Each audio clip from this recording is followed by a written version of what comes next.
अस्सलाम वालेकुम। तुर्की इस वक्त कुफार की जो ताकतें हैं उन्हें बहुत खटक रहा है और वो ये चाहते हैं कि किसी तरह से अब तुर्की को तनहा कर दिया जाए, तुर्की की मईशत को नुकसान पहुंचाया जाए।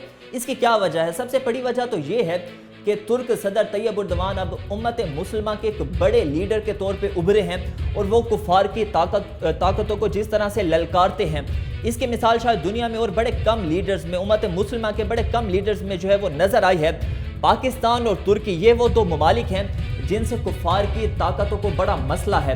वो ये चाहते हैं कि किसी तरह से इन दोनों ममालिक को साइड पे लगा दिया जाए, क्योंकि जो अरब रियासतें हैं या जो अरब के ममालिक हैं वो तो पहले से ही इसराइल हो, अमेरिका हो या भारत हो, इनके हक में फैसले करते चले जा रहे हैं। इसराइल को तस्लीम करने में जिस तरह से अरब की रियासतें अपना किरदार अदा करती हैं वो किसी से ढका छुपा नहीं है। अब तुर्क से चूंकि अरब को पहले से कुछ मसाइल हैं तो वो भी ये चाहते हैं कि किसी तरह तुर्की को पाबंदियों का जो है शिकार बनाया जाए। यूरोपीय यूनियन इस वक्त ये कोशिश कर रही है कि तुर्की पर पाबंदियां लगाई जाएं। वो बहाना बना रहे हैं कि यूनान जो कि यूरोपीय यूनियन का हिस्सा है उसके साथ तुर्की का एक तनाज़ा चल रहा है जो कि तकरीबन 190 साल पुराना तनाज़ा है। वो ऑयल और गैस की ड्रिलिंग के हवाले से एक तनाज़ा था जो कि हल हुआ, फिर उसके बाद अगेन उनका क्लैश पैदा हो गया, जिसकी वजह से अब वो यूरोपीय यूनियन ये कोशिश कर रहा है कि तुर्की को पाबंदियां उस पर आयद कर दी जाएं और उसे तनहा कर दिया जाए।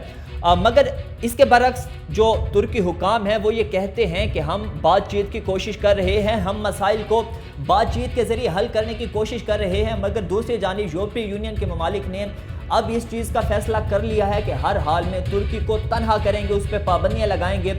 असल वजह एक और है, वो मैं आपको बताता हूँ कि जो फ्रांस है उसके सदर के खिलाफ जिस तरह से तैयब उर्दवान तुर्क सदर उन्होंने बयानात दिए, स्टेटमेंट दी और उन्होंने उसे अच्छी खासी उसकी बेइज्जती की, उसके बाद से फ्रांस को काफ़ी ज़्यादा तकलीफ हो रही थी, उसे काफ़ी ज़्यादा मसला था। यही वजह थी कि अब ये कुफार की ताकतें मिलकर तुर्की को साइड पे लगाना चाहती हैं, क्योंकि उन्हें वो जो आगे के लाया अमल है, जो मंजरनामा है वो बनता दिखाई दे रहा है कि तुर्की खुद को बड़ा स्ट्रॉन्ग करता जा रहा है। अब थोड़ी सी बात करता हूँ अमेरिका की कि अमेरिका को तुर्की के साथ क्या मसला है। तो इस वक्त जो है तुर्की वो S-400 मिसाइल सिस्टम रशिया से खरीदने जा रहा है, जिससे अमेरिका को बड़ी तकलीफ है, क्योंकि रूस और अमेरिका की नहीं बनती।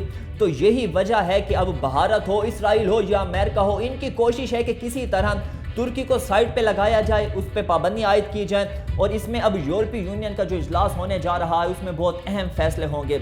लेकिन देखना यह होगा कि उम्मत मुस्लिमा का एक बड़ा जो लीडर है वो क्या फैसले करता है, किस तरह से कुफार की ताकतें जो हैं वो उनका जवाब देता है, और ख़ास तौर पर पाकिस्तान के सब में क्या किरदार होता है।